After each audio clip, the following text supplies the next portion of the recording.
Hello student, good afternoon to everyone. Now start your chemistry lecture. कल मैंने आपको electron की एंथैल्पी आयनेशन एनर्जी कैलकुलेट करने के लिए बोला था और मोल से रिलेटेड आपका कैलकुलेशन सिखाया था. ओके, आज थोड़ा सा कन्वर्जन बता रहा हूं, आप उसको बस ध्यान से देखना. अगर मान लो एक चीज स्टार डाल के लिख लेना, आयोनाइजेशन इंथैल्पी. आयोनाइजेशन इंथैल्पी जैसे आयनेशन एनर्जी का वैल्यू दिया है 10. अब आगे कुछ लिखा नहीं है और यहाँ प्लस भी नहीं लिखा है, 10 किलो जूल केवल लिख दिया है. तो ये जो आयनेशन एनर्जी लिखा है, ionisation energy is 10 kilo joule. तो हमें अपने मन में ये सोचना है कि it is defined for 1 mole. It is defined for 1 मोल. ये 1 मोल के लिए डिफाइन है. अगर नहीं भी लिखा है तो, अगर लिखा है तो सही है. अगर यहाँ प्लस और माइनस कुछ भी नहीं लगाया है तो हमें याद रखना पड़ेगा आयनेशन एनर्जी एंडोथर्मिक, और ये डेल्टा एच का वैल्यू पॉजिटिव होता है. तो दो चीज अगर नहीं भी लिखता है तो हमें बाय डिफॉल्ट समझना पड़ेगा कि अगर आयनेशन एनर्जी मान लेते हैं 10 किलो जूल है, एग्जांपल्स लिया मैंने 10 किलो जूल पर मोल, अगर नहीं लिखा है तो हमें बाय डिफॉल्ट समझना पड़ेगा कि ये पर मोल के लिए है. और अगर प्लस माइनस नहीं लिखेगा तो हमें लिखना पड़ेगा एंडोथर्मिक है. सेकेंड पॉइंट ये है कि इलेक्ट्रॉन एफिनिटी. इलेक्ट्रॉन एफिनिटी अगर मान लो यहाँ पर 20 किलो जूल लिख दिया, मोल नहीं लिखा, और यहाँ डेल्टा एच जो है वो 20 किलो जूल लिखा है, या ये लिखा कि इलेक्ट्रॉन एफिनिटी 20 किलो जूल है, तो क्या क्या समझेंगे कि 20 किलो जूल ये it is defined for 1 mole. It is defined for 1 मोल. ये 1 मोल के लिए डिफाइन है. ये 1 मोल के लिए डिफाइन है और ये एक्सोथर्मिक होता है. ये एक्सोथर्मिक होता है. तो ये इलेक्ट्रॉन एफिनिटी जो है वो एक्सोथर्मिक होता है, यानी इसमें डेल्टा एच का वैल्यू हमें निगेटिव लेना पड़ेगा. दिया होगा या नहीं दिया होगा हमें लेना पड़ेगा. जब हम वैल्यू पुट करेंगे तो हमें जानबूझ के लेना पड़ेगा निगेटिव किलो जूल पर मोल. तो अगर ये साइन दिया है या नहीं दिया है, निगेटिव हम वैल्यू पुट करेंगे. पर मोल लिखे या ना लिखे, हमें बाय डिफॉल्ट पर मोल को जानना पड़ेगा कि ये पर मोल के लिए डिफाइन है. दो चीजें आपको नहीं भी लिखेगा तो आपको ये चीज जानना है, रिस्ट्रिक्शन है. बराबर है. अब तीसरा बात ये जो एनर्जी हमेशा किलो जूल में नहीं होगा, हो सकता है इलेक्ट्रॉन वोल्ट में हो. तो एक इलेक्ट्रॉन वोल्ट को हमें जूल में किलो कैलोरी में बदलना है, तो 23.06 से मल्टीप्लाई कर देते हैं तो किलो कैलोरी में चेंज हो जाता है. यानी इलेक्ट्रॉन वोल्ट को किलो कैलोरी में बदलने के लिए अगर 1 कैलोरी है, 1 कैलोरी को 4.2 से मल्टीप्लाई कर देंगे तो जूल में बदल जाता है. 1 किलो जूल है, उसको जूल में बदलना है तो 1000 से मल्टीप्लाई कर दो, ये अपने आप जूल में बदल जाएगा. 1 किलो कैलोरी है, हमें किलो जूल में चाहिए तो 4.2 किलो जूल से मल्टीप्लाई कर दो, यानी किलो कैलोरी को जूल में बदलना है तो 4.2 से, और किलो कैलोरी को किलो जूल में बदलना है तो 4.2 से, क्योंकि किलो किलो दोनों साइड है. किलो जूल को जूल में 1000 से. तो ये इलेक्ट्रॉन वोल्ट से किलो कैलोरी, इलेक्ट्रॉन वोल्ट से किलो कैलोरी, और किलो कैलोरी से किलो जूल, और किलो जूल से जूल. ये कन्वर्जन आपको आना चाहिए.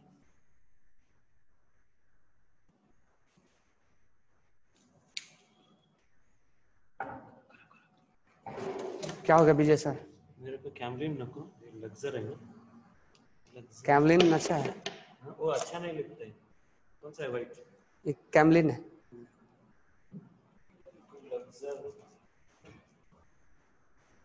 तो यहां पर इलेक्ट्रॉन वोल्ट को किलो कैलोरी में और किलो कैलोरी को किलो जूल में और किलो जूल को जूल में बदलना आना चाहिए आपको।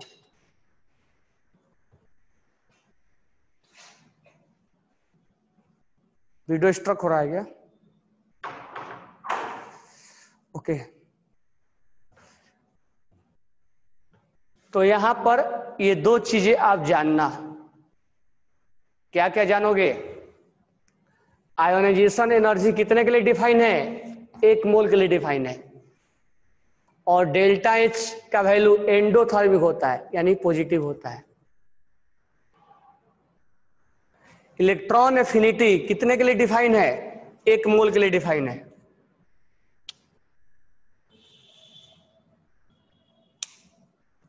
एक मोल के लिए डिफाइन, और ये एक्सोथर्मिक होता है, ये नेगेटिव होता है।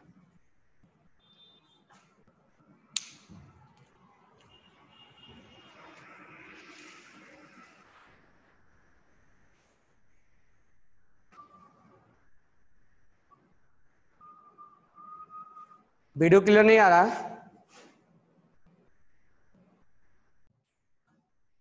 5 इलेक्ट्रॉन वोल्ट है।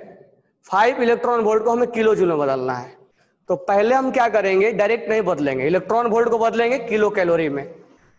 तो 1 इलेक्ट्रॉन वोल्ट में 23.06 किलो कैलोरी होता है। तो 5 इलेक्ट्रॉन वोल्ट है, तो 5 इंटू 23.06 किलो कैलोरी, इसे बदलने के लिए बोले थे किलो जूल में। ठीक है, अब फिर से एक कन्वर्जन हमारा हो गया। 1 किलो कैलोरी में 4.2 किलो जूल होता है, ये वाला 1 किलो कैलोरी में 4.2 किलो जूल होता है। तो इतना किलो कैलोरी है, तो 5 इंटू 23.06 किलो कैलोरी है। इसको बदलना है तो 4.2 इंटू 5 इंटू 23.06, इतना में इससे मल्टीप्लाई कर दो, इतना में इससे मल्टीप्लाई कर दो, ये बदल जाएगा किलो जूल में। अब हमें तीसरा जूल चाहिए, तो 1 किलो जूल से जूल में बदलना है, तो 1000 से मल्टीप्लाई करना पड़ेगा। यहाँ पर कितना जूल है? 4.2 इंटू 5 इंटू 23.06 किलो जूल है। जूल में बदलने के लिए 4.2 इंटू 5 इंटू 3.06 इंटू 1000, ये किस में आ जाएगा? जूल में आ जाएगा। किस में आ जाएगा? जूल में आ जाएगा। तो जिसमें तुम्हें चाहिए, इलेक्ट्रॉन वोल्ट को किलो कैलोरी में चाहिए तो किलो कैलोरी में बदल लो। ये रास्ता तुम्हें लाना है, इससे इसमें बदलो, इससे इसमें बदलो, इससे इसमें बदलो। इसीलिए मैं ये स्टेप्स लिखा हूं। डायरेक्ट यहां से यहां आने के लिए ये स्टेप्स में कन्वर्ट करना पड़ेगा। इलेक्ट्रॉन वोल्ट को अगर जूल चाहिए तो इसको इसमें बदलो, इसको इसमें बदलो, इसको इसमें बदल दो, तो बाकी रटने से बच जाओगे। अगर किलो जूल में चाहिए इलेक्ट्रॉन वोल्ट को, तो इसको इसमें बदलो, इसको इसमें बदलो। अगर उल्टा जाना है, इसको इसमें बदलना है, तो डिवाइड करते जाओ, मल्टीप्लाई करने के बजाय डिवाइड करते जाओ। इसको इसमें बदलना है तो डिवाइड करते जाओ।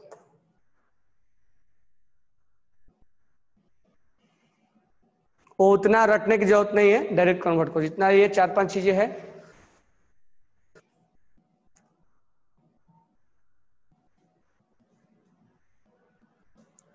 वो उतना सोहम, उतना रटने की जरूरत नहीं है, बस डायरेक्ट करते हैं। ये तो मैंने एग्जांपल्स लिया तुम्हें।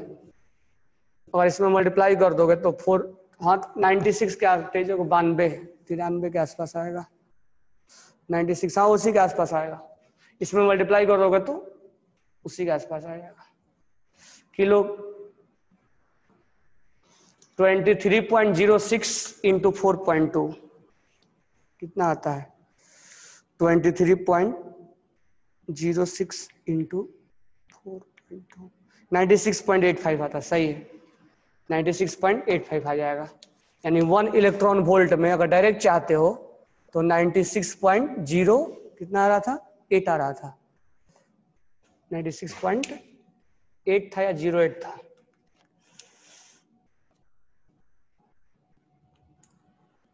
96.85 आ रहा था। 85 क्या आ जाएगा? किलो जूल में आ जाएगा। तो ये रटने की जरूरत नहीं है, ये 4 चीजें बस याद रखो, बाकी कन्वर्जन इसी में करते रहो। अलग से इसको रटने की तुम्हें कोई जरूरत नहीं, इससे इसमें बदल लो, इससे इसमें बदल लो, इसमें बदल लो, करते रहो इसमें से। ठीक है, कोई डाउट नहीं होना चाहिए। वीडियो क्लियर आ रहा सबको? Now we start electronegativity. Electronegativity का डिफिनेशन होता है, पढ़ के आए हो गए इलेक्ट्रोनेगेटिविटी का डिफिनेशन। टेंडेंसी टू अट्रैक्टेड या ability to attract share paired electron, ability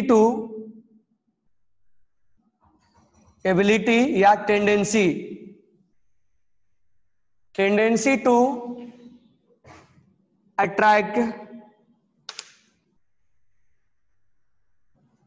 attracted share pair electron, tendency to attracted share paired electron, पढ़ गए हो गए, या ability to attracted share pair electron, electronegativity. ठीक है, इलेक्ट्रोनेगेटिविटी का यूनिट नहीं होता है, यूनिट लेस होता है। जैसे अगर बात करें फ्लोरीन का 4 होता है, तो 4 हम यूनिट नहीं लिखते हैं। नेक्स्ट पॉइंट, हाईएस्ट इलेक्ट्रोनेगेटिविटी जो होता है पीरियोडिक टेबल में, वो होता है फोन कॉल का, FON, फोन कॉल। सबसे ज्यादा होता है F का, फिर O का, फिर N का, फिर Cl का। फर्स्ट 4 ये हैं, phone call, FON, phone call, phone call सबसे ज्यादा फोन कॉल का है। फर्स्ट 4 ये आते हैं, इलेक्ट्रोनेगेटिविटी इनके सबसे ज्यादा होते हैं। अप्रॉक्स फ्लोरीन का 4 होता है, फ्लोरीन का अप्रॉक्स 4 होता है।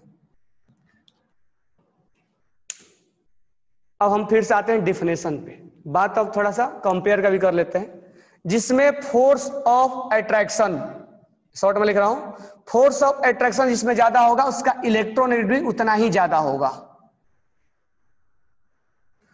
फोर्स ऑफ अट्रैक्शन जितना ज्यादा होगा उतना ही इलेक्ट्रोनेगेटिविटी ज्यादा होगा। फोर्स ऑफ अट्रैक्शन जितना ज्यादा होगा उतना ही उसकी अट्रैक्शन क्या होंगे, ज्यादा होंगे। लिख लिए। अब थोड़ा सा हम पहले इसका मीनिंग निकाल लेते हैं, फिर हम इसके ability to, tendency to attract shared pair electron पे आते हैं, उसका मीनिंग क्या होता है। तो जो इसका मीनिंग है इलेक्ट्रोनेगेटिविटी का, वो मीनिंग हम पढ़ेंगे, लेकिन पहले हम थोड़ा सा कंपेयर करवाते हैं।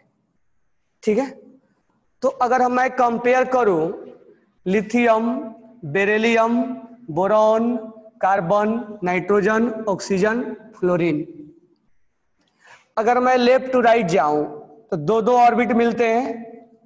अगर ऑर्बिट सेम है तो कहां जाएंगे फोर्स ऑफ अट्रैक्शन कंपेयर करने के लिए, प्रोटॉन के पास। कितने प्रोटॉन, 3 प्रोटॉन, कितने प्रोटॉन, 4 प्रोटॉन, कितने प्रोटॉन, 5 प्रोटॉन, कितने प्रोटॉन, 6 प्रोटॉन, कितने प्रोटॉन, 7 प्रोटॉन, 8 प्रोटॉन, 9 प्रोटॉन। अगर प्रोटॉन ज्यादा होता है, प्रोटॉन अगर ज्यादा है तो फोर्स ऑफ अट्रैक्शन ज्यादा होगा। अट्रैक्शन ज्यादा होता है तो इलेक्ट्रोनेगेटिविटी ज्यादा होता है। इसको शॉर्ट में हम EN लिखा करेंगे, इलेक्ट्रोनेगेटिविटी ज्यादा होगा। मतलब प्रोटॉन कब ज्यादा होगा, जब नंबर ऑफ ऑर्बिट होगा तब, यानी कि हर जगह प्रोटॉन नहीं चेक करेंगे। If number of orbit will same, number of orbit will same, जब सेम होगा तब हम ये काम करेंगे। अब इसमें फोर्स ऑफ अट्रैक्शन किसका ज्यादा है, लिथियम से ज्यादा बेरिलियम का है, बेरिलियम से ज्यादा बोरॉन का, कार्बन का, नाइट्रोजन का, ऑक्सीजन का, फ्लोरीन का। अब फोर्स ऑफ अट्रैक्शन जब इसका ज्यादा है तो इलेक्ट्रोनेगेटिविटी किसका ज्यादा होगा, बेरिलियम का, बोरॉन का, कार्बन का, नाइट्रोजन का, ऑक्सीजन का, फ्लोरीन का। इलेक्ट्रोनेगेटिविटी लेफ्ट टू राइट क्या हो रहा, बढ़ रहा है। तो हम बात करेंगे लेफ्ट टू राइट का। तो अगर हम बात करें when we move from left to right, then force of attraction will increase. मैं शॉर्ट में लिखा हूं will increase. So electronegativity,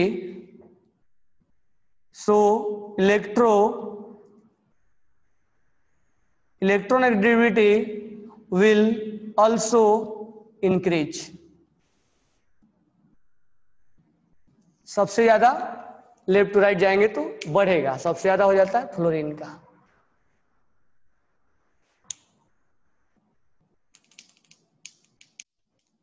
When we move from left to right, then tendency to attracted electron, shared electron is increased. That means electronegativity will increase. तो left to right अगर हम जा रहे हैं, कोई एक्सेप्शन नहीं इसमें, तो हमारा इलेक्ट्रोनेगेटिविटी बढ़ रहा है. कोई डाउट नहीं आना चाहिए. चलो हटाते हैं इसको. अगर हम बात करते हैं यहीं पे टॉप टू बॉटम, अगर मैं बात कर लूं top to bottom,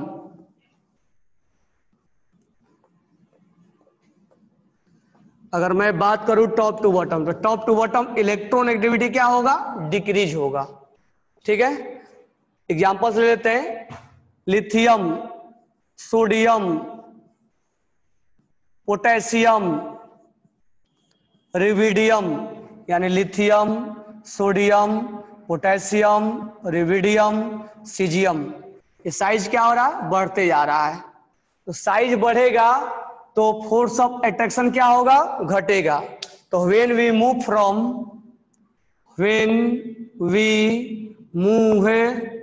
from top to bottom, size will increase. होगा ना? साइज विल इंक्रीज होगा कि नहीं होगा?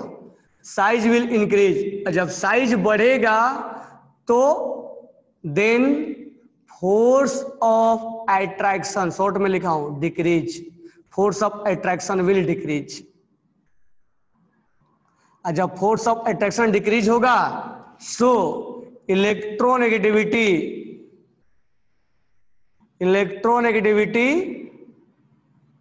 Will also decrease. और सबसे कम हो जाता है सीजियम का. सीजियम का 0.7 द लोएस्ट, और फ्लोरीन का 4 होता है द हाईएस्ट. यानी सबसे कम और सबसे ज्यादा, यही फ्लोरीन का सबसे कम होता है, सबसे ज्यादा होगा, और सीजियम का सबसे कम होता है. तो टॉप टू बॉटम बढ़ता है और left to right, sorry top to bottom घटता है और लेफ्ट टू राइट बढ़ता है. ये इतना चीज समझ में आया?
आगे लिखना. ये चीज समझ में आ गया सबको? आगे लिखना. It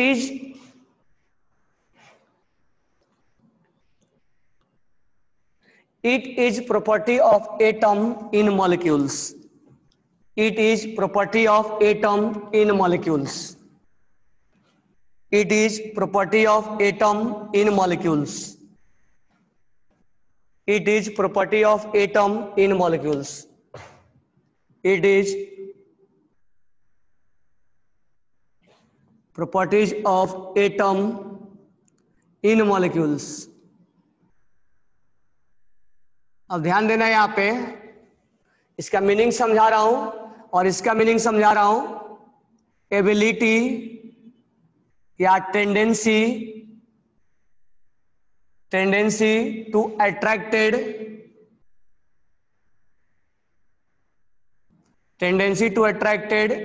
shared pair electron. इसका दोनों का मीनिंग समझा रहा हूं, दोनों का मीनिंग एक ही जैसा। जैसे एग्जांपल्स लेते हैं HCl। अब हम आगे चल के पढ़ने वाले हैं कि HCl में कोवैलेंट बॉन्ड बनता है, हम केमिकल बॉन्डिंग में सिखाएंगे। और यहां पर हाइड्रोजन का एक इलेक्ट्रॉन क्लोरीन के एक इलेक्ट्रॉन के क्या करता है, शेयर करता है। ये HCl। अब होता है क्या, ये इलेक्ट्रॉन जो है, अब यहां पर इलेक्ट्रॉन एक्टिविटी क्लोरीन का ज्यादा होता है और हाइड्रोजन का कम होता है, ठीक है। लगभग हाइड्रोजन का 3.5 होता है और हाइड्रोजन का 2.1 होता है। लिख लेना, हाइड्रोजन का 2.1 होता है,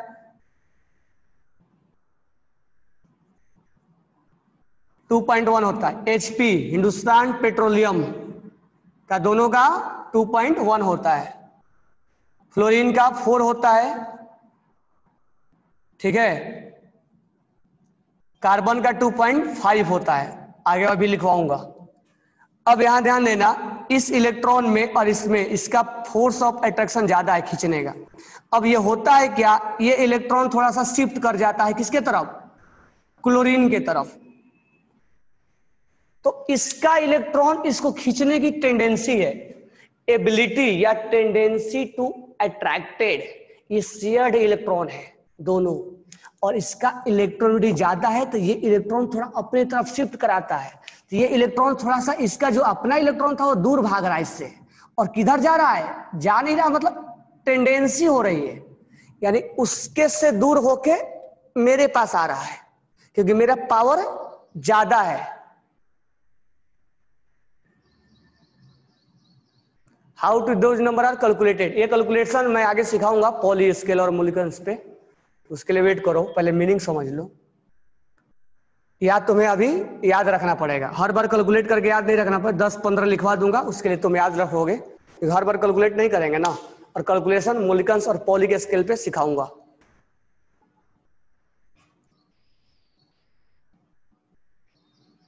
कोवैलेंट के लिए होता है shared pair electron, covalent, shared pair electron, covalent, sharing है ना,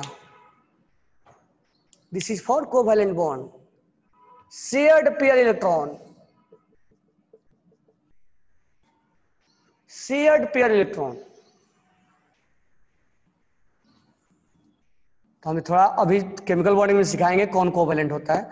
तो ये इलेक्ट्रॉन को थोड़ा सा अट्रैक्ट करके अपने तरफ लेके जाएगा, तो इसी के लिए बोलते हैं tendency to attracted shared pair electron, और मोर इलेक्ट्रॉन इस इलेक्ट्रॉन को अपने तरफ क्या करेगा, खींचेगा। और इसका जो अपना था वो दूर होता जा रहा है, और जो इसका नहीं था वो उसके पास आ रहा है। सोचो क्या हो गया, जो इसका था वो दूर जा रहा है, जो इसका नहीं था वो पास आ गया है, क्योंकि इसके पास पावर ज्यादा है। ऐसा करने से इस पे चार्ज क्रिएट हो जाता है, पार्शियल नेगेटिव और पार्शियल पॉजिटिव। क्योंकि पॉजिटिव मतलब ये इसका इलेक्ट्रॉन थोड़ा दूर जा रहा है, कंप्लीट नहीं है। कंप्लीट इसलिए नहीं है कि परमानेंट लॉस और गेन नहीं हुआ है, जैसे सोडियम है तो परमानेंट और लॉस और गेन हो जाता है, लेकिन यहाँ परमानेंट नहीं है। जब तक ये Cl है तब तक खींचेगा, नहीं रहेगा तो ये खींचना बंद कर देगा, चार्ज क्रिएट नहीं होगा।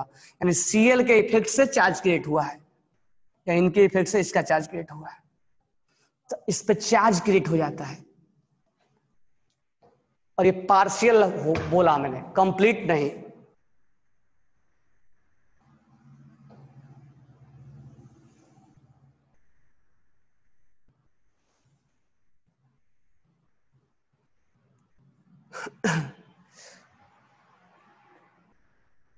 नहीं, हाइड्रोजन का कम होता है, हाइड्रोजन का 2.1 होता है।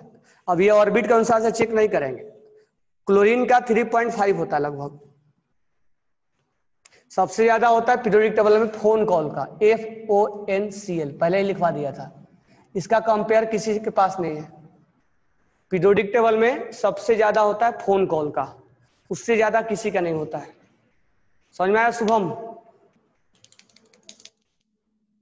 इस पे चार्ज क्रिएट हो गया, चार्ज क्रिएट होने की वजह से इसको पोलर बोलते हैं, डाइपोलर, पोलर, पोल क्रिएट हो गया, पोलर मॉलिक्यूल्स बोलते हैं, that is called polar molecule. अब इस मीनिंग, इसका मीनिंग समझो। It is properties of atom in molecules, HCl is molecules, HCl is molecules, लेकिन हाइड्रोजन और क्लोरीन के बीच में ये चीजें हो रहा है। It is property of atom, ये एटम का प्रॉपर्टीज है मॉलिक्यूल्स के अंदर, यानी ये मॉलिक्यूल्स के अंदर इनका और इनका देखा जा रहा है प्रॉपर्टीज। ये एटम है और ये एटम है, तो दो एटम के बीच में हम देख रहे हैं कौन किसके इलेक्ट्रॉन को खींच रहा है, तो ये एटम का प्रॉपर्टीज है, लेकिन किसके अंदर? मॉलिक्यूल्स के अंदर। Directly proportional to force of attraction, हर चीज वो नहीं होता है, इसमें एक्सेप्शनल होता है। ये हाइड्रोजन का कम हो जाता है, एक्सेप्शनल हो। मैं तुम्हें 10 पन्ना वैल्यू लिखवा दूंगा, उसको ध्यान में रखना है।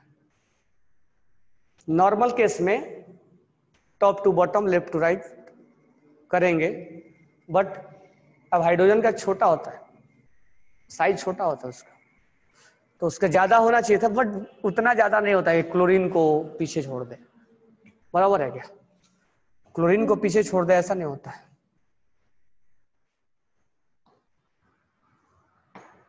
इसका लगभग 4 होता है, इसका लगभग 3.7 लिख लो, 3.6 लिख लो, यहाँ पर 3.5 होता है, हाइड्रोजन का 2.1 होता है, फास्फोरस का 2.1 होता है, कार्बन का 2.5 होता है, सीजियम का 0.7 होता है। तो 10-12 लिखवा दूंगा, तुम याद करोगे। ये चीज समझ में आया मैं क्या समझाया तुम्हें? मॉलिक्यूल्स के अंदर ये एटम का प्रॉपर्टीज है और ये पोलर। अब ध्यान दो, अगर मैं बोलूं Cl2, तो Cl2 का भी तो बॉन्ड तुम बनाओगे नहीं, क्लोरीन और क्लोरीन आ गया। अब इस दोनों का इलेक्ट्रॉन नेगेटिविटी सेम आ गया, क्योंकि ये इलेक्ट्रॉन को ये नहीं खींच पाएगा और ये इसको नहीं खींच पाएगा, क्योंकि सेम इलेक्ट्रोनेगेटिविटी है, सेम इलेक्ट्रोनेगेटिविटी है क्लोरीन का, इसीलिए इस पे चार्ज क्रिएट नहीं होगा, तो नो चार्ज, और इसलिए इसको बोलते हैं नॉन पोलर। इस पे चार्ज क्रिएट नहीं होगा, नो चार्ज विल क्रिएट, इसलिए इसको बोलेंगे नॉन पोलर। समझ में आ गया? Tendency to attracted share paired electrons, it is properties of atom in a molecules, और इस ये यूनिट लेस होता है। कोई डाउट है? नहीं। तो आगे जो है,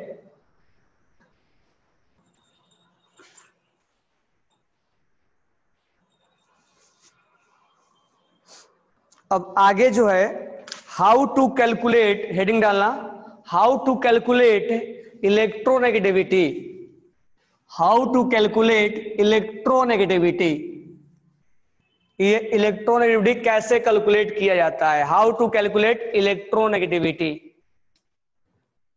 how to calculate electronegativity, how to calculate electronegativity. तो इलेक्ट्रोनेगेटिविटी का जो कैलकुलेशन है हम यहां जो सीखेंगे वो पॉली स्केल पे सीखेंगे।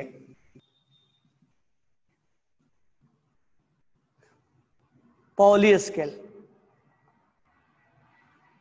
और दूसरा हम सीखेंगे मुलिकन्स स्केल, मुलिकन्स स्केल। दोनों पे हम सीखेंगे कैसे एक इलेक्ट्रोनेगेटिविटी का वैल्यू निकाला जाता है, कैसे कैलकुलेट किया जाता है। ठीक है, इसको मैं नेक्स्ट क्लास में आपको बताऊंगा हाउ टू कैलकुलेट। बट अभी तक कोई डाउट है तो आप बोलो।